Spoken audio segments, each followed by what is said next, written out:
ನೀವು ಹೊರ ಜಗತ್ತಿನಲ್ಲಿಯೇ ಹೇಗೆ ಇರಿ. ನಿಮ್ಮ ಬಗ್ಗೆ ತಪ್ಪು ತಿಳಿಯುವವರು, ಕೆಟ್ಟದಾಗಿ ನೋಡುವವರು, ನಿಮ್ಮ ಬೆನ್ನ ಹಿಂದೆ ಮಾತನಾಡಿಕೊಳ್ಳುವವರು ಇದ್ದೇ ಇರುತ್ತಾರೆ.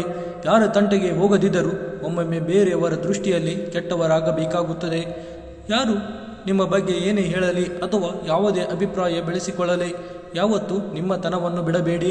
ನಿಮ್ಮ ಜೀವನವನ್ನು ನಿಮ್ಮ ಇಷ್ಟದ ಹಾಗೆ ಮುನ್ನಡೆಸಿರಿ. ಏಕೆಂದರೆ ಬೇರೆಯವರ ಬಗ್ಗೆ ದೂರುವುದು ಹೇಗೆ, ಬದುಕಬೇಕೆಂದು ಮಾತನಾಡುವುದು ಬಹಳ ಸುಲಭ. ಅದೇ ತಮ್ಮ ಜೀವನದಲ್ಲಿ ಅಳವಡಿಸಿಕೊಳ್ಳುವುದು ಕಷ್ಟ. ಹೀಗೆ ಬದುಕಬೇಕೆಂದು ಯಾರು ಬೇಕಾದರೂ ಹೇಳುತ್ತಾರೆ, ಆದರೆ ಅದನ್ನೇ ತಮ್ಮ ಜೀವನದಲ್ಲಿ ಅಳವಡಿಸಿಕೊಳ್ಳುವುದು ಅಷ್ಟು ಸುಲಭವಲ್ಲ.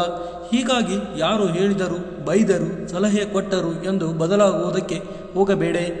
ಎಲ್ಲಿಯವರೆಗೂ ಸರಿಯಾದ ದಾರಿಯಲ್ಲಿ ಹೋಗುತ್ತಿದ್ದೀರಿ ಎಂಬ ಭರವಸೆ ನಿಮಗಿರುತ್ತದೆಯೋ ಅಲ್ಲಿಯವರೆಗೂ ಬೇರೆಯವರ ಮಾತನ್ನು ಕೇಳುವ ಅವಶ್ಯಕತೆ ಇಲ್ಲ.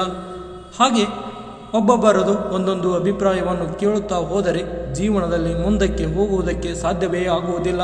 ಆದ್ದರಿಂದ ಯಾರದೋ ಮಾತನ್ನು ಕೇಳುತ್ತಾ ನಿಮ್ಮ ಜೀವನವನ್ನು ಹಾಳು ಮಾಡಿಕೊಳ್ಳಬೇಡಿ. ನಿಮಗನಿಸಿದ್ದನ್ನು, ಯಾವುದರ ಮೇಲೆ ನಿಮಗೆ ನಂಬಿಕೆ ಇದೆಯೋ ಅದನ್ನು ಧೈರ್ಯವಾಗಿ ನೆರವೇರಿಸಿ. ಧನ್ಯವಾದಗಳು ಸ್ನೇಹಿತರೆ.